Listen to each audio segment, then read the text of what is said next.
আমি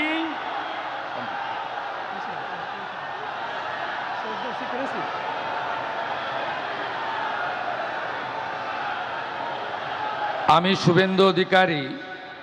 ঈশ্বরের নামে শপথ করিতেছি যে পশ্চিমবঙ্গ রাজ্যের মুখ্যমন্ত্রী রূপে যে কোনো বিষয় যাহা আমার বিবেচনার জন্য আনিত হইবে বা আমি জ্ঞাত হইব, তাহা মুখ্যমন্ত্রী রূপে আমার কর্তব্যসমূহের যথাযথ নির্বাহের জন্য যেরূপ আবশ্যক হইতে পারে তদ্গতিকে আমি প্রত্যক্ষ বা পরোক্ষভাবে কোনো ব্যক্তি বা ব্যক্তিগণের নিকট